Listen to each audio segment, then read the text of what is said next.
Good afternoon, students. In our earlier videos, I have discussed the lesson hobbies and textual questions number 1. Now in this video, I will discuss the question number 2 to question number 9. ছাত্ৰ-ছাত্ৰী সকল আগৰ ভিডিঅ'ত মই তোমালোকৰ ইংৰাজী পাঠ hobbies পাঠটোৰ আলোচনা আৰু 1 নম্বৰ প্ৰশ্নৰ উত্তৰসমূহ আলোচনা কৰিছিলোঁ। আজি হবিজ পাঠৰ পাৰ্ট 2 ভিডিঅ'ত 2 নম্বৰৰ পৰা 9 নম্বৰ প্ৰশ্নসমূহৰ আলোচনা আগবঢ়াইছোঁ। তোমালোকে বুজি নাপালে কমেন্ট কৰিবা। Question number 2. A synonym is a word that has the same or nearly the same meaning as another word. Synonym শব্দটোৱে একে অৰ্থৰ শব্দ অৰ্থাৎ সমাৰ্থক শব্দ বুজায়। Example, happy, joyful. উদাহৰণ দিছে happy শব্দটোৰ joyful. From the box below, choose words which are synonyms of the given words and write each synonym next to the word in the blanks below. এতিয়া তোমালোকক বক্সত কিছুমান শব্দ দিয়া আছে আৰু তলৰ কুৱেশ্যনত থকা শব্দবিলাকৰ লগত সমাৰ্থক অৰ্থাৎ একে অৰ্থৰ শব্দ বিচাৰি উলিয়াব লাগে। A, joy, ইয়াত happiness হ'ব। B, beautiful, pretty. C, active, energetic হ'ব। D, leisure, free time হ'ব। E, start, begin. F, develop, evolve. বক্সত দিয়া আছে ওয়াৰ্ডবিলাক তোমালোকে এনেদৰে বাছি উলিয়াবা। Question number 3. Look at the pictures of objects given below. Each object is related to an activity. তলত দিয়া ছবিসমূহ দেখিছা, এই প্ৰতিটো ছবিৰ লগত এটা কাম জড়িত হৈ আছে। Write the name of the object and the related activity in the space provided. এতিয়া তোমালোকে বস্তুটোৰ নাম লিখিব লাগে আৰু লগতে তাৰ লগত কি কাম জড়িত লিখিব লাগে। এটা দিয়া আছে guitar, singing. Next, bat, playing. Cycle, riding. Pen, writing. Book, reading. Boat, sailing. এনেদৰে হ'ব। Next, question number 4. Question number 4 টো এটা গেম দিছে, তোমালোকে নিজৰ নিজৰ হবিসমূহ দল বনাই আলোচনা কৰিব লাগে। গতিকে আমি নেক্সট কুৱেশ্যন নম্বৰ 5 লৈ গৈছো। Parvin's hobby is baking. Fill in the blanks in the paragraph below with words that rhyme with bake, such as shake. মই তোমালোকক কৈছিলোৱে যে ছন্দমিলা শব্দ অৰ্থাৎ ৰাইম একে প্ৰনাউন্সিয়েচনৰ শব্দবিলাকক ৰাইম ৱৰ্ড বুলি কোৱা হয়। ইয়াত বেক যেনেকৈ শেক হয়, তোমালোকে খালী ঠাইত ছন্দমিলা অৰ্থাৎ ৰাইম ৱৰ্ড লিখিব লাগে। Juri said to Parvin, please tell me how to bake. এতিয়া বেক আছে, কেক হ'ব। Parvin replied, preheat the oven to 350 Fahrenheit and gather all the ingredients you need to bake a cake. Cake আছে, গতিকে খালী ঠাইত back হ'ব। Take 2 cups of flour, খালী ঠাইত take হ'ব। 4 eggs, 1 cup sugar, 1 cup butter or oil, 1 teaspoon baking powder and vanilla essence. You will need a cake pan and a sieve too. Put the flour and baking powder into the sieve. খালী ঠাইত shake হ'ব, shake the sieve to remove lumps if any. Cream the butter and sugar and a few drops of vanilla essence. খালী ঠাইত take হ'ব, take care to. Again make হ'ব, make the mixture light and creamy. Beat in the eggs and shake হ'ব, shake them one at a time and the dry mixture to the wet mixture little by little. Don't forget to grease the cake হ'ব, cake pan and dust it with flour. Then খালী ঠাইত take the smooth mixture and pour it into the pan. Place the mixture in the oven till your খালী ঠাইত cake turns golden brown. এতিয়া মই ইয়াত কৰি দিছোঁ, তোমালোকে ৰাইম ৱৰ্ড কোনবোৰ চাই তেনেদৰে মিলাই লিখিবা। Question number 6. Raktim's hobby is traveling. He loves visiting places. He always prepares his itinerary before traveling. He leaves his itinerary with his mother. His mother knows where he is by looking at his itinerary.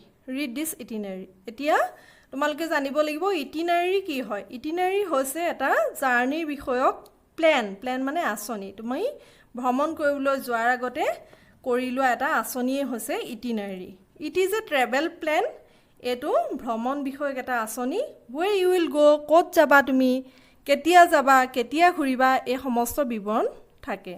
এতিয়া কোৱেশ্যনটোত কৈছে ৰক্তিমৰ hobby হৈছে travelling কৰা ভ্ৰমণ কৰা তেওঁ বিভিন্ন ধৰণৰ ঠাই ঘূৰি ফুৰি ভাল পায় সেইকাৰণে তেওঁ এখন ভ্ৰমণ কৰাৰ আগতে ইটিনাৰী বনালে আৰু মাকৰ সৈতে সেইখন এৰি থৈ গ'ল প্লেনিংখন যিখনক আমি ইটিনাৰী বুলি কওঁ আৰু তাৰ মাকে সেইখন চাই সি ক'ত যাব গোটেই কথাখিনি জানিব পাৰিলে ইয়াত দিয়া আছে ইটিনাৰীখন বনাই থোৱা আছে পাৰ্সোনেল ট্ৰেভেল লিখা আছে destination Majuli Assam duration of stay 2 days date of departure 10 November date of arrival 12 November place of stay Maihang Lodge Kamalabari Tiniali what to do visit Sotros enjoy Ras Utsav visit local markets এতে ইয়াত দিয়াৰ ধৰণে তুমি এখন travel আছনি বনাব লাগে তলৰ কুৱেশ্যনত now think of a place you want to visit during your vacation and prepare your itinerary এতিয়া তুমি তোমাৰ বন্ধত ফুৰিবলৈ যোৱাটো দেখুৱাই এখন ইটিনাৰী প্ৰস্তুত কৰিব লাগে এতিয়া মই ইয়াত তলত এপ্ৰিল আমাৰ যেহেতু বন্ধ থাকে বিহুৰ কাৰণে সেই কাৰণে ভেকেশন দেখাই মই এখন বনাইছো তোমালোকেও নিজে ভ্ৰমণ কৰিবলৈ যোৱাৰ আগতে এনেদৰে ইটিনাৰী প্ল্যান কৰিব পাৰা মই দেখাইছো destination Guwahati Assam duration of stay 4 days date of departure 2 April date of arrival 6 April place of stay Kamakhya lodge what to do visit Ekoland fancy bazaar umananda temple kamakhya temple কৈছে ক'ত থাকিলা তুমি what to do কি কৰিলা ক'ত থাকিলা কেতিয়া পালাহি কেতিয়া কৈ গলা কেইদিন হল তোমাৰ আৰু ক'ত তুমি গৈছা এই গুটেইখিনি বৰ্ণনা কৰাটো হৈছে ইটিনাৰী এনেকে তোমালোকে নিজৰ ইটিনাৰী প্ল্যান কৰিবা next question number 7 read this sentence note the part of the sentence in italics তলৰ বাক্যটো পঢ়া আৰু ইয়াত বেকা আখৰে লিখা শব্দ কেইটা চোৱাচোন a happy person is usually as busy as a bee the part of the sentence in italics is called an idiom এতিয়া ওপৰত দিয়া বাক্যটোৰ as busy as a bee এটো কোৱা হয় idiom it means very busy as a bee এই শব্দ কেইটা লগ হৈ ইডিয়ম হৈছে আৰু ইয়াৰ অৰ্থটো হৈছে very busy মানে বহুত ব্যস্ত the use of common idioms make english appear more natural তুমি যিমান idioms ইউজ কৰিবা হিমানে মানে কথাখিনি শুনিবলৈ খুৱলা হয় some common english idioms are কেটামান common idioms দিত হৈছে a blessing in disguise bag and baggage beat about the bush তিনটা দিছে idioms Try to use these idioms in sentences of your own. You can look up the dictionary to learn their meanings. তুমি এই শব্দখিনি idioms খিনি ডিকশনাৰীত চাব পাৰা আৰু নিজে বাক্য বনাব পাৰা এতে blessing in disguise হৈছে a bag and baggage beat about the bush তোমালোকে প্ৰথমতে ডিকশনাৰীত মিনিং খিনি চাবা আৰু তাৰ পাছত সেন্টেন্স খিনি বনাবলৈ যত্ন কৰিবা ইয়াত মই সেন্টেন্স খিনি বনাই থৈছো A blessing in disguise Mohima was said as she missed her train but it was a blessing in disguise তাৰ মানে disguise মানে blessing in disguise মানে আশীৰ্বাদ স্বৰূপ বুজাইছে ইয়াত A blessing in disguise when she came to know about the accident Mohima was said as she missed her train but it was a blessing in disguise when she came to know about the accident অৰ্থাৎ মহিমাই প্ৰথমে ট্ৰেইনখন miss কৰাৰ কাৰণে দুখ পাইছিল কিন্তু যেতিয়া এক্সিডেন্টৰ বিষয়ে গম পালে তাই এটো আশীৰ্বাদ স্বৰূপ হ'ল তাইৰ বাবে ঠিক তেনেকৈ ব্যাগ এণ্ড বেগেজ মানে টালি টুপুলা সহজ যোৱা ৰিমা left for Shillong with bag and baggage next see beat about the bush এটো আমি will you please stop beating about the bush মানে হৈছে ঘুৰাই পকাই কোৱা মানে will you please stop beating about the bush মানে ঘুৰাই পকাই নকৈ মূল কথালৈ আহাচোন প্লিজ এটো বুজাইছে question number 8 in class 6 you learned that we can make a new word by adding a suffix example a letter or a group of letters at the end of a word In the exercise below, write the new words by adding ment, M-E-N-T, at the end of the words. One is done for you. তোমালোক class 6 ত শিকোৱা আছিল যেতিয়া আমি এটা ওয়াৰ্ডৰ লগত পিছফালে আমি কেইটামান আখৰ লগাই নতুন শব্দ বনাও তেতিয়া সেই পিছৰ শব্দকেইটাক সাফিক্স বুলি কোৱা হয় ইয়াত মেন্ট MENT শব্দটো সাফিক্স হৈ ইউজ হৈছে চোৱাচোন এডভান্সমেন্ট লগাই আমি এডভান্সমেন্ট ট্ৰিটমেন্ট এনকাৰেজমেন্ট এন্টাৰটেইনমেন্ট ইয়াত মেন্ট শব্দটো সাফিক্স হৈ ইউজ হৈছে now read the lesson and write in the box the words ending with the following suffixes এতিয়া আমি ওপৰত MENT লগাই সাফিক্স লগাই আমি শব্দ শিকিলো এতিয়া তোমালোকে লাষ্টত ION থকা ING থকা MENT থকা সাফিক্স লগাই তোমালোকে ওয়ার্ড বনাব লাগে ইয়াত কৰাই দিছো combination competition collection communication relaxation ঠিক তেনেকৈ ING লগাই লিসেনিং রিডিং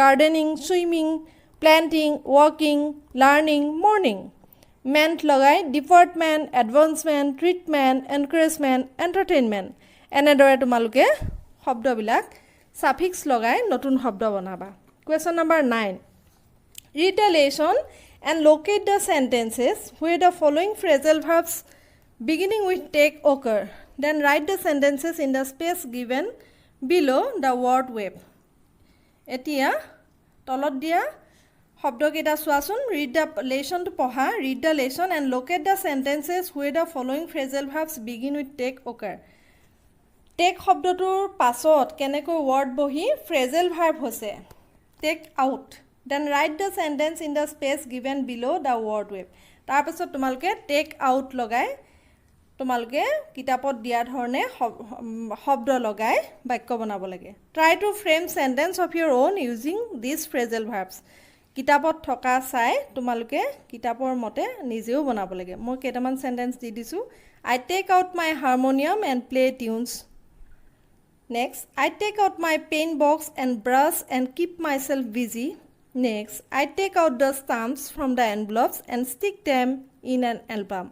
এখিনি কিতাপত থকা বাক্য ইয়ালৈ চাই তোমালোকে নিজেও phrasal verb ইউজ কৰি সেন্টেন্স বনাবা গতিকে ছাত্ৰ-ছাত্ৰী সকল আজি আমি question number 2 ৰ পৰা question number 9 লৈকে আলোচনা কৰিলো কিবা বুজি নাপালে তোমালোকে কমেন্ট বক্সত জনাবা আশা কৰো এই ভিডিওটোৱে তোমালোকক বহুত হেল্প কৰিছে So okay students today we have discussed the question number 2 to question number 9 if any problem occurs please comment in the comment box and subscribe my channel to get more videos okay thank you